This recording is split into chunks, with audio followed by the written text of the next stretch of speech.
কোরআন পাকে যে একটা আয়াতের উপরে কথা বলতেছিলাম, সূরা আনামের 152 নম্বর আয়াত, যে যখন তোমরা কথা বলবে তখন তোমরা সরল সোজা সত্য কথা বলবে, অন্যায়ভাবে কথা বলবে না। এটা যে আল্লাহ তাআলা কোরআন পাকে বলেছেন যে ওয়াইজা কুলতুম ফাআদিলু, যখন তোমরা বলবে তখন ন্যায়সঙ্গতভাবে কথা বলবে। তাহলে কথার মধ্যে কোনো পক্ষপাতিত্ব করা যাবে না। তো এখন আমরা এই পৃথিবীতে যে একটা অবস্থা, যে ইরান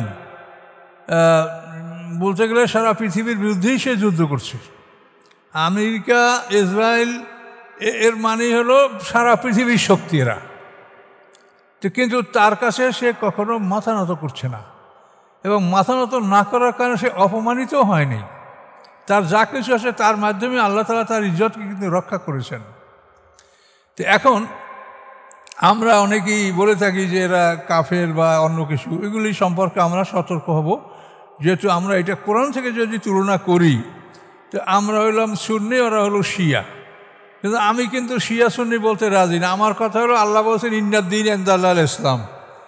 আমরা মুসলিম, আত্মসমর্পণকারী, আমরা যারা কোরআন বিশ্বাস করি, আমরা কোরআনের কাছে আল্লাহর দরবারে আমরা আত্মসমর্পণ করেছি, আল্লাহর বিধানের উপরে আমরা আত্মসমর্পণ করেছি।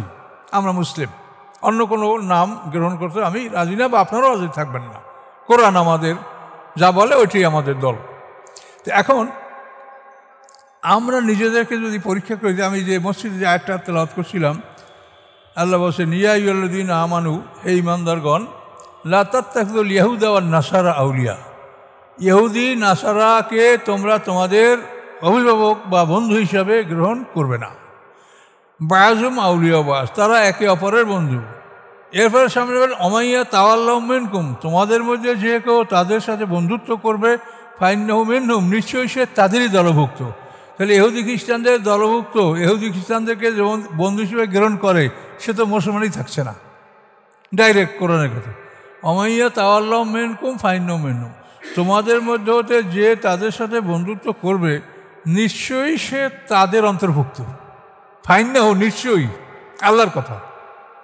ইন্নাল্লাহা ইয়াহদিল কওমাজ জালিমিন, আল্লাহ তাআলা জালেম সম্প্রদায়কে ভালোবাসেন না। তাহলে এখন আমরা যারা সুন্নি দাবিদার বা আমরা হকপন্থী বলে দাবিদার, এই যে ডাইরেক্ট কোরআনের বিরুদ্ধে আমরা, তাহলে আমাদের কি হবে?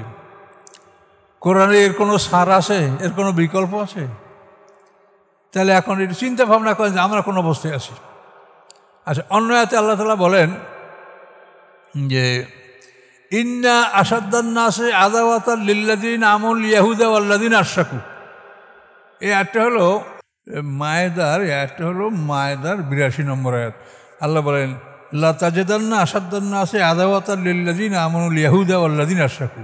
হে রাসূল, আপনি পাবেন মানুষের মধ্যে সবচেয়ে কঠিনতম দুশ্মন মোমেনদের জন্য। মানুষের মধ্যে মোমেনদের জন্য কঠিন দুশ্মন পাবেন কাদেরকে?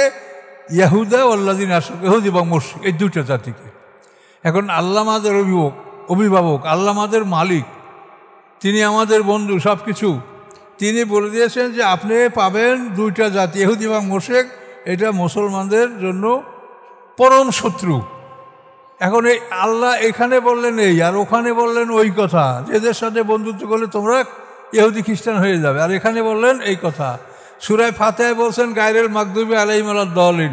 আল্লাহর কথায় কোনো মানে বৈপরীত্য আছে? একই কথা আল্লাহ বলেছেন। তো এই কথা বলার পরেও যারা এই ইহুদি খ্রিস্টানের সাথে বন্ধুত্ব করে, এবং এরা যখন মুসলমানদের উপরে জুলুম করে যাচ্ছে পৃথিবীতে, গাজায়, প্যালেস্টাইনে তারা 1 লক্ষের উপরে নিরীহ মানুষকে হত্যা করছে, এখনও করতেছে। এই অবস্থাতেও যারা এদেরকে সাহায্য করে, তারা কি মুসলমান বলেন? লেবাস পোশাক পাগড়ি পরলে কি মানুষ মুসলমান হয়? তা আপনারা সতর্ক হন। এ তো লেবাস সর্বস্ব মুসলমান। এখন আমরা দেখেন কোরআন কি বলছে আর আমরা কি করছি। এই জন্যই এটা অত্যন্ত চিন্তার বিষয়। এগুলো চিন্তা করলে আমার মনে হয় আমি কি বলবো, অসুস্থ হয়ে যাওয়ার পালা। এই অবস্থাতে আমরা কোথায় যাব, কি করবো? এই দেশের মানুষ ইমানদার, আপনাদের ইমান আছে, আপনারা দিন কায়েম করতে চান, দিন কায়েম করা ফরজ। কাজে এই মানুষের ইমান দিন কায়েম করছে, কিন্তু দিন কায়েম করা যে কত জটিল তা তো আর সবাই বোঝে না। সাধারণ মানুষ বোঝে যে আমরা দিন কায়েম করব, দিনের জন্য করতেছি, কিন্তু এই দিন কায়েম করা কত কঠিন এইটা যারা চিন্তা করে তাদের তো হুঁশ জ্ঞান হারাই যাওয়ার মতো অবস্থা, যে আসলে এটা আমরা কি করে করব। তার কারণ আমরা যেটা চেষ্টা করি, মুসলমানদের 56 রাষ্ট্র, একটা রাষ্ট্র আমাদের সমর্থন করবে না। তাহলে মুসলমানরা যদি মুসলমানদের সমর্থন না করে, আর ওরাও যদি না করে, ওরা তো আসাদ মুসলমানদের কঠিন শত্রু আছেই, তাহলে আমরা কিভাবে এটা বাস্তবায়িত করব বলেন। তো এই জন্য যারা জ্ঞানী তাদের অন্তরে খুব ব্যথা বেদনা যে আল্লাহ পৃথিবীটা কি অবস্থায় আছে। তো এগুলি প্রত্যেকটা আয়াতে আপনি দেখেন, কোরআনে যেটা আল্লাহ তাআলা বলছেন, ফাম্মান তাগা ওয়া আসরাল হায়াতুদ দুনিয়া ফাইনাল জাহিমি হাল মাওয়া, যারা বিদ্রোহ করে, দুনিয়ার জীবনকে যারা প্রাধান্য দেয়, ফাইনাল জাহিমে হিয়াল মাওয়া, জাহান্নাম জাহিম তার ঠিকানা। জাহিম হলো 6 নম্বর দুজক, জাহান্নাম, হুতমা, লাজা, সাকার, সাইর, জাহিম, হাবিয়া। জাহিম হলো 6 নম্বর দুজক। তাহলে দুনিয়াকে যারা দুনিয়াকে প্রাধান্য যদি নাই দেয়, তাহলে এই ইহুদি খ্রিস্টান কি এই মুমূর্ষু সময় যখন তারা সারা পৃথিবীর মুসলমান থেকে মেরে বেড়াচ্ছে, তখন তাদেরকে সাহায্য করছে এরা। এটা মিডিয়াও এখন এসে গেছে, সন্ধ্যার পর দেখলাম মিডিয়া আছে। আমি তো জুমায় আপনাদেরকে আগেই বলছিলাম, আগের থেকেই এটা আমার কাছে, আমি খবর আপনারা যারা আপনাদের কাছেও আছে, যে ওরা জার্মানের যে যুদ্ধ জাহাজ, অস্ত্র গোলাবারুদ ভরা, এটা তো ওরা ইহুদিদের জন্য পাঠাইছিল, সেটা পর্তুগাল সামুদ্রিক বন্দরে ভিড়তে দেয় নাই। তারপরে মিশরের আলেকজান্দ্রিয়ায় সেইটা ভিড়েছে, এবং সিসি আল ফাত্তা সেই ইসরায়েলের জন্য এই সব সমরাস্ত্র সরবরাহ করছে যুদ্ধের মধ্যে, আর সৌদি আরব করছে, সেটা আজকে মিডিয়ায় আসছে, আর আমরা তো আগেই বলছি। তো এখন দেখেন, এই হলো আমরা সুন্নিদের অবস্থা। এখন আমি সুন্নি বললে কি ভেস্তে যাইতে পারবো? ভেস্তে যাইতে হলে কোরআনের সাথে আমার জীবনের মিল থাকতে হবে। তাহলে এখন এই জন্য সর্বশেষ একটা আশার আলো কোরআনে আছে, সেটা হলো এই সূরা মায়েদার মধ্যে, ইয়া আইয়ুহাল্লাযীনা আমানু আলাইকুম আনফুসাকুম লা ইয়াদুররুকুম মান দাল্লা ইযা ইহতাদাইতুম। এই আয়াত, হে ঈমানদারগণ, তোমরা নিজেদেরকে রক্ষা করো, আত্মরক্ষা করো। আপনি নিজে জেনে শুনে কোনো অন্যের মধ্যে ঢুকেন না। সুদ আপনি ঠেকাইতে পারবেন না, কিন্তু আপনি নিজে ঢুকেন না। আপনার উপরে যা চাপানো হয় সেটা আপনি কি করবেন? সেটা তো আপনি করার কিছু নাই, নিজে ঢুকবেন না। অনেকেই কয়, হুজুর টাকা যে কয়টা আছে তো ব্যাংকে জমা দিছি, লাভ যেটা হয় সেইটা খাই, আর যদি মূলধন ব্যবসা করিতে ব্যবসায় হেরে যাব, আমি কিছু পাবো না, আর যদি খাইতে থেকে এমনি ফুরেই যাবে, তা আর কী করবো? তা আমি বলছি, আপনার যা আছে ওইটা খাইতে থাকেন, আর আল্লাহর কাছে বলতে থাকেন, ফুরে গেলে আল্লাহ রিজিক দিবে, কিন্তু আমরা সুদ খাইয়েন না, সুদের কারবারে ঢুকেন না।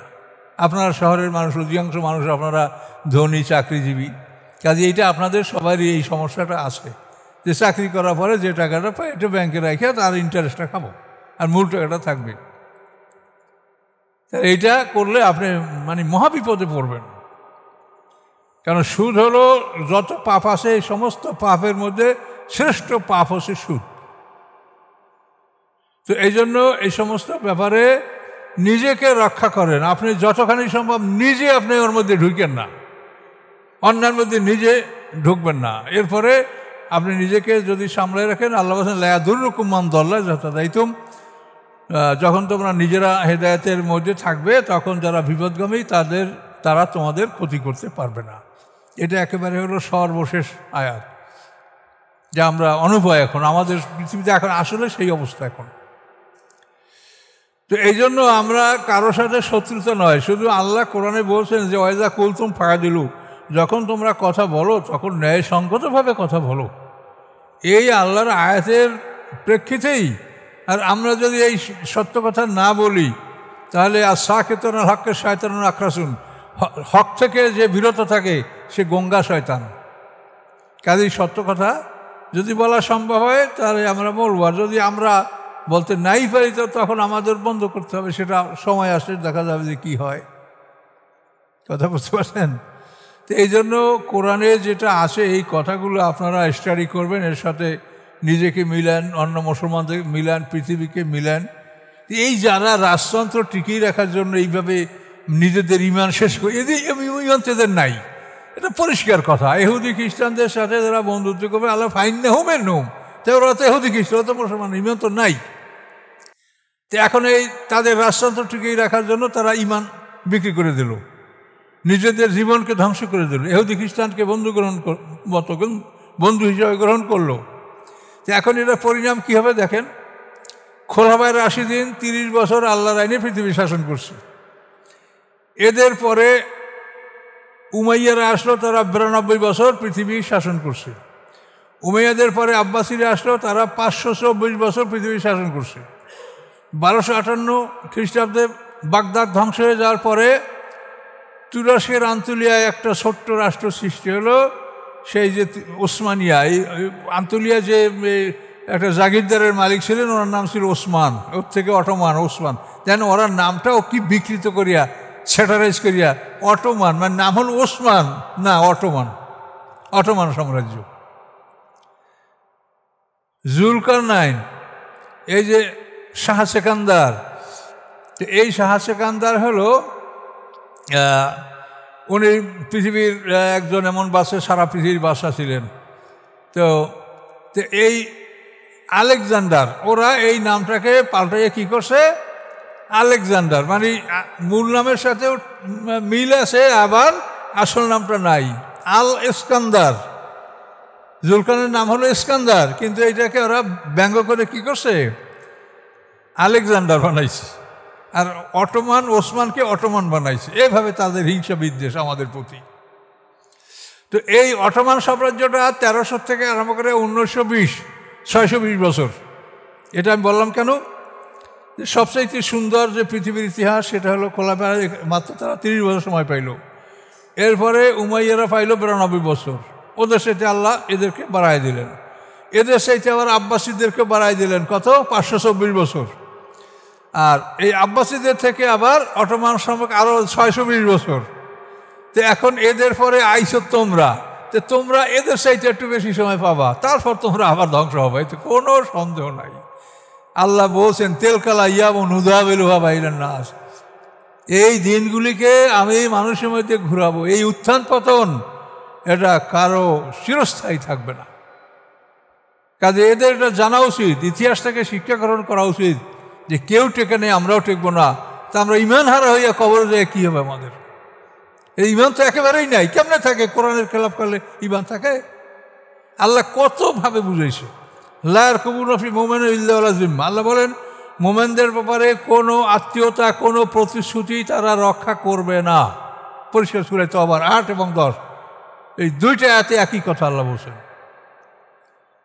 কাইফা ওয়াইয়াদারু আলাইকুম, কীভাবে তোমরা তাদের সাথে বন্ধুত্ব করবে? তারা যদি তোমাদের উপরে যদি জয়যুক্ত হতে পারে, তো লায়ার কুনা ফি মোমেন ইল্লাহ জিম্মা, তাহলে মোমেনদের ব্যাপারে তারা কোনো প্রতিশ্রুতি, কোনো আত্মীয়তা কিছুই বিবেচনা করবে না, তোমাদেরকে ধ্বংস করবে। এই সব কথা কোরআনে বলার পরেও এরা ইহুদি খ্রিস্টানদের আশ্রয়ে নিজেদের রাজতন্ত্র কায়েম রাখে। রাজতন্ত্র থাকবে না। যতই সোনার বাথরুমে পায়খানা করো, এ রাজতন্ত্র তোমরা টিকে রাখতে পারবে না। সময় যখন আসবে তোমরা অপমানের সাথে ধ্বংস হবে। কাজেই আমরা যারা সমালোচনা করি, তাহলে তারা কোরআনের কয়টা আয়াতের খেলাফ করে, আর আমরা যারা নিজেদেরকে সুন্নি মনে করি বা সহিহ পথ, আমরা কোরআনের কয়টা আয়াতের খেলাফ করছি, এটা কোরআন থেকে আপনি দেখে নেন। এটা ব্যক্তিগতভাবে কোনো ব্যক্তির বা আমার এটা বলার কোনো অধিকার নেই, আর আমি বলছিও না। কাজেই এই দুঃখ বেদনা মনে রাখেন এবং আল্লাহকে স্মরণ করেন। আমিন।